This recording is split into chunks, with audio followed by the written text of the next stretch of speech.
tunakuheshimu, asante kwa sababu ya wema wako. Ulituleta katika nyumba yako ili tuweze kukusifu na kuinua jina lako. Watoto wako wamefika hapa kusikia kutoka kwako. Nimesimama kuleta neno lako. Ninaomba Mungu wangu na Baba wangu ulitumie kama chombo kwa sababu ya ukuu wako. Asante kwa sababu ulitulea mwana wako Yesu Kristo kwa msalabani kwa ajili ya dhambi zetu.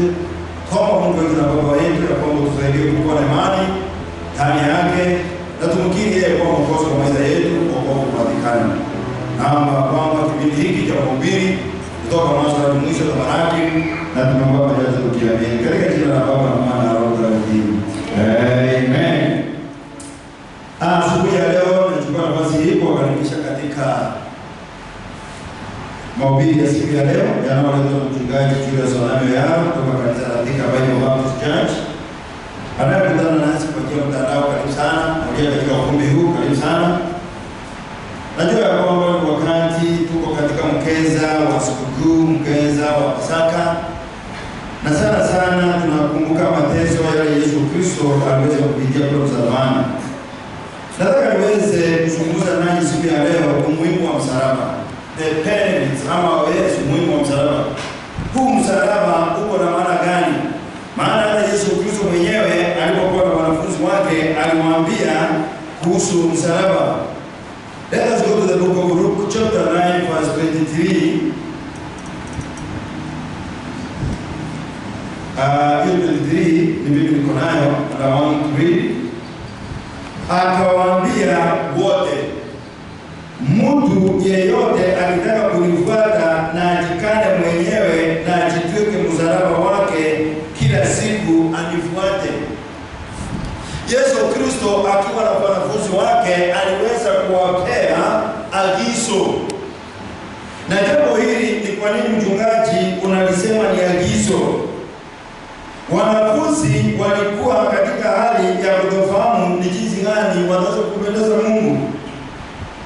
Tunamwona Yesu akiwa nao na akiwafariji na akiwapea agizo hili ili waweze kuwa na tumaini kuhusu maisha yajayo.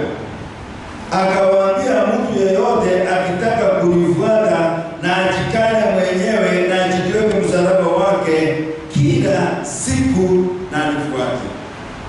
Sio kuchukua msalaba na kujitweka na kusimama. Sio kujitweka msalaba na kuweza kuelekea kwingine.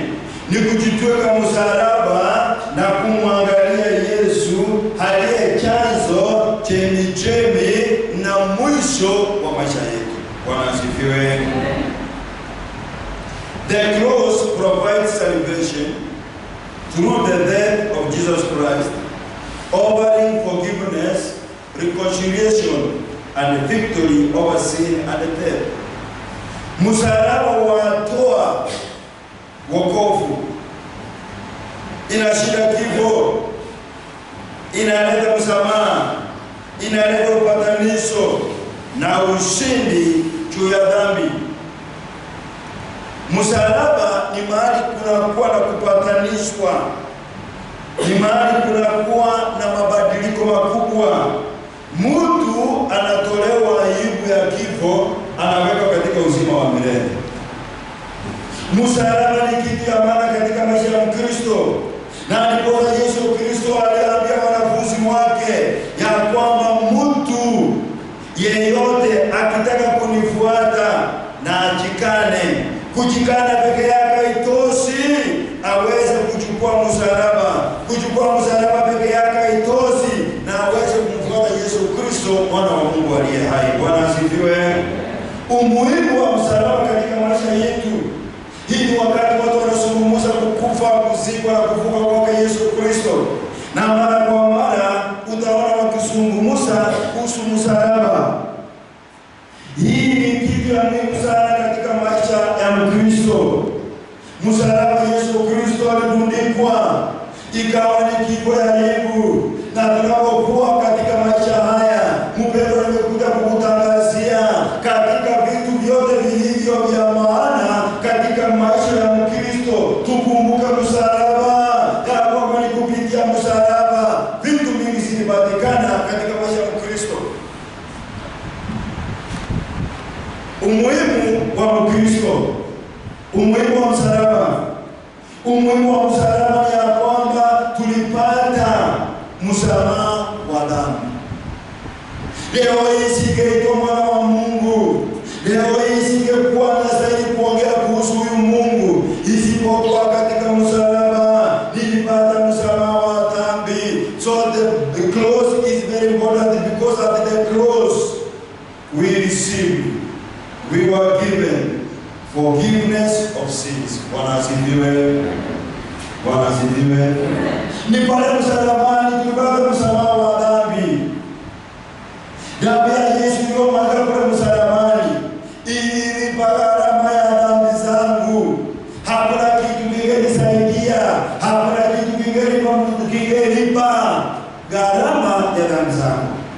Lakini Yesu Kristo alipokuwa hai akitembea katika maisha haya hakunilipia dhambi. Ndio alifanya maneno makubwa.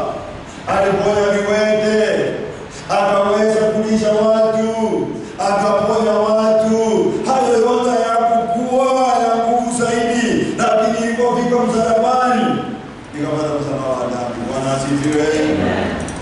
Ni vyema kufahamu watoto wa Mungu na kuelewa ya kwamba msalaba ni kitu ya maana katika maisha ya Mkristo. Kuzaliwa kwake Yesu Kristo kula Bethlehemu, kukaa na baba yake, kufundisha wanafunzi wake, hayo yote ni mazuri. Lakini tunaona kwamba kule msalabani nililipiwa dhambi. Hakuna kitu kingeweza kunilipia dhambi zangu. Yesu mwana wa Mungu, Biblia inasema kwamba Yudasi akampeana baada ya kupokea hela. Watesi wake wakakuja, Petero akajaribu kuwazuia, Petero akawa mkali, Petero akatoa kisu, akakata mmoja wao sikio. Lakini Biblia inasema ya kwamba katika hali yote Yesu akasema hapana, hiyo haitoshi, lazima niende msalaba ili mwanadamu aweze kupata msaada wa dhambi. Kitabu cha Waefeso mlango wa 1 mstari wa 6 mpaka wa 7. Ephesians chapter 1 verse 6 to 7. What does the Bible say? Na usifiwe utukufu wa neema yake ambayo imetuneemesha katika huyo mpendwa. We should praise the name of our Lord Jesus Christ. Lazima tuweze kulitukuza, maana tumeona, tumepata, tumeneemeshwa katika hiyo mpendwa. Kwa nini Biblia inasema ya kwamba tumeneemeshwa? Tulikuwa wachafu, tulikuwa wenye dhambi, tulikuwa tustahili. Mstari wa 7. Katika yeye huyo, kwa damu yake tunao ukombozi wetu,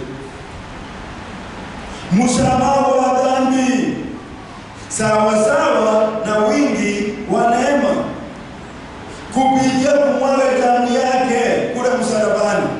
Damu ya Yesu Kristo ilimwagwa mahali popote. Damu ya Yesu Kristo haikutirika mahali popote, ilitiririka kule msalabani. Kwa hiyo msalaba ni wa maana katika maisha ya Mkristo, ni kwa sababu kule msalabani damu ilimwagika na nikapata msamaha wa dhambi. Kama ungekuwa hapo ungesema amen. Unapaswa zingine tunatembea siku hatujui ni nini kilifanyika kazi tulio nayo. Sisi ni watoto wa mfalme. Sisi tumesamehewa. Haijalishi pia tunaangaliwa, haijalishi yale tunateseka. Lazima tufahamu ya kwamba kuna mmoja alikuja msalabani. Hii ni ya Mkristo. Yesu Kristo hakuuawa na mawe kama Stefano. Yesu Kristo hakuweza kukatwa shingo kama vile wengine walifanya. Lakini yeye ilibidi atundikwe msalaba, ili tuweze kujua ya kwamba msalaba ni kitu ya muhimu katika maisha yetu. Watoto wa Mungu, tunapokuwa katika mkesha huu, tunapokuwa katika Pasaka, tunapokumbuka mateso mwana wa Mungu alipitia, lazima ukumbuke ilikuwa ni muhimu wewe uweze kupata msamaha wa dhambi. Bwana asifiwe. Wakolosai mlango wa 1 Colossians chapter 1, verse 10 to 14.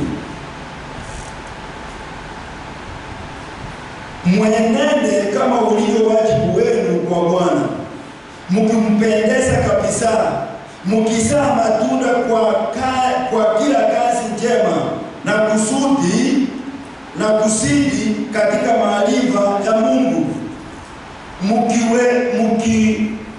mkiwezeshwa na uwezo wote kwa kadri ya nguvu ya utukufu wake, mpate kuwa na saburi ya kila namna na uvumilivu pamoja na furaha, mkimshukuru Baba aliyewastahilisha kupokea sehemu ya urithi wa watakatifu katika nuru. Naye alituokoa katika nguvu za giza, akatuhamisha na kutuingiza katika ufalme wa mwana wa upendo wake. Mstari wa 14. Ambaye katika yeye tuna ukombozi, yaani msamaha wa dhambi. Haya yote yalitendeka kule msalabani.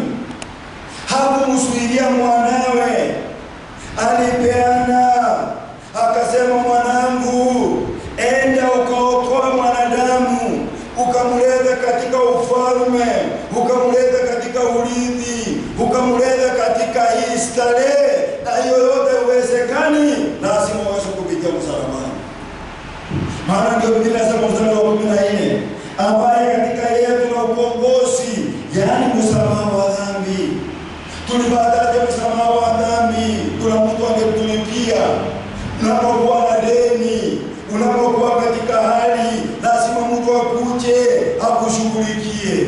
Sheria ilikuwa imeshindwa, Torati ilikuwa imeshindwa, ikafika mahali sasa hakukuwa na kitu safi ya kutusaidia. Isipokuwa Yesu Kristo alitoa gharama, akamwaga damu yake kule msalabani, dhambi zangu zikaoshwa. Sasa mimi tena sio mwenye dhambi, mimi nimepata urithi, ninazidi kujikaza na kuendelea na kutazama msalabani, kukumbuka yale Yesu Kristo alipitia.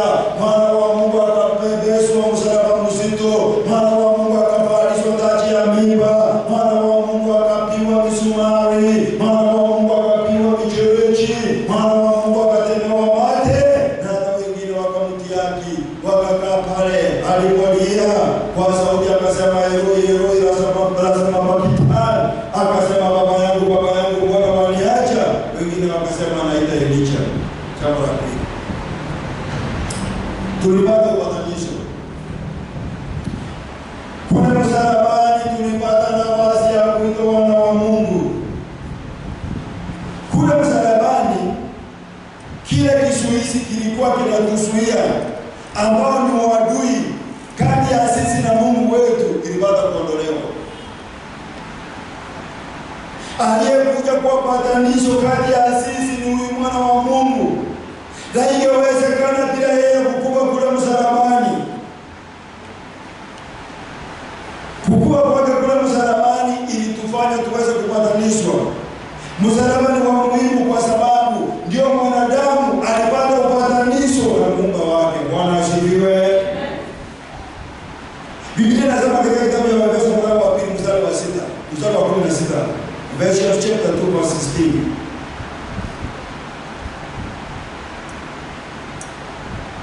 Akawapatanisha wote wawili na Mungu katika mwili mmoja kwa njia ya msalaba, akiisha kuufisha kule uadui kwa huo msalaba. Kama tumekuwa tukisema amen. Na leo kuna maneno kwa makini. What does the Bible say? Biblia inasema ya kwamba yeye mwana wa Mungu aliye hai alileta upatanisho, akawapatanisha wote wawili na Mungu katika mwili mmoja kwa njia ya msalaba, akiisha kuuisha ule uadui kwa huo msalaba. There was an enmity kati ya mwanadamu na Mungu. Biblia inasema kwamba Yesu Kristo akakuja akaondoa uadui, na ule uadui uliokuweko aliuchukua, hakuweka kaburini, hakuutupa kwa maji, bali akautundika kule msalabani. Bwana asifiwe. Sura ya 17:18. Akaja akahubiri amani kwenu nyinyi mliokuwa mbali, amani kwa wale waliokuwa karibu. Mstari wa mwisho, kwa maana kwa yeye sisi sote tumepata njia ya kumkaribia Baba katika roho mmoja. Hatungeweza kumkaribia, hatungepata upatanisho, hatungeweza kuwa karibu na huyu Muumba wa mbingu na nchi, ni kwa sababu adui ulikuwa mkali, lakini kwa sababu kwa mwanawe. Na hata saa hii ndio kazi Yesu Kristo anafanya kule mbinguni. Anatuombea kwa Baba. Hapo pale anaangalia, anasema huyu ananijua, huyu ananiamini, Baba kiko na kuomba mpe. Haikuwa rahisi, uadui ulikuwa mzito, hakuna jambo liloweza kuiondoa isipokuwa msalaba. Wapendwa, tunapokuwa katika mkesha wa Pasaka, ni vyema kukumbuka ya kwamba hicho wakati wa kutengana, hicho wakati wa kukaa mbali na Mungu, hicho wakati wa kuwa na ubinafsi, hii wakati wa kupatanishwa, tupatanishwe na Mungu, tupatanishe na wale watu ambao wamekaa mbali nasi. Ni wakati wa kunyenyekea, ni wakati wa kujirudisha chini, ni wakati wa kuweza kusema sifai katika maisha haya, ninataka nipatanishwe na Mungu, ninataka nipatanishwe na wenzangu. Ni kwa sababu Mungu wetu ni amani, Mungu wetu ni umoja, na Mungu wetu ni upendo. Bwana asifiwe. Wakati wote umepatanishwa kuna amani, wakati wote umepatanishwa kuna upendo na kuna furaha. Wakolosai mlango wa 1 mstari wa 20. Colossians chapter 1 verse 20. Na kwa yeye kuvipatanisha vitu vyote na nafsi yake, akiisha kufanya amani kwa damu msalaba wake. Ndarudia hata kabla sijamaliza. So tunakaribia point. Na kwa yeye kuvipatanisha vitu vyote na nafsi yake, akiisha kufanya amani. Yaani alipatanisha, alihakikisha ya kwamba ametundikwa kule msalabani. Kule msalabani ni kitu ya muhimu kwa maisha ya Mkristo. Hapo ndio tulipata upatanisho. Na Biblia inasema ya kwamba akiisha kufanya amani kwa damu yake, msalaba kwa damu ya msalaba wake, kwa yeye akiwa ni vitu vilivyo juu ya nchi au vilivyo mbinguni. Where did we get our reconciliation from? Ni nini ilitupatanisha na Mungu? Ni msalaba. Na tunapoangalia msalaba hii katika haya wazi, unaona inamaanisha lazima mwanadamu apatanishwe na Mungu. Na utaona ni apatanishwe na Mungu na apatanishwe na watu. Hiyo ndio furaha ya Mungu wa mbingu na nchi. Bwana asifiwe. Jambo la tatu, tuliweza kuondolewa laana. Mwanadamu alikuwa amelaaniwa, mwanadamu alikuwa ametengwa, mwanadamu alikuwa amekataliwa, mwanadamu alikuwa amekaliwa chini, lakini kupitia msalaba tulipata uhuru. Laana ile ilikuwa juu yetu ilitupwa mbali. Wapendwa, tulikuwa tumepotea, we were cursed, but kwa sababu ya msalaba, because of the cross, we received freedom from the curse. Jesus Christ bore the curse of the law in our place, liberating us from the penalty of sin. Akakuja akasema hata mwanadamu hatapitia kuteswa tena, hatapitia kupigwa tena, hatapitia kulaaniwa. Waja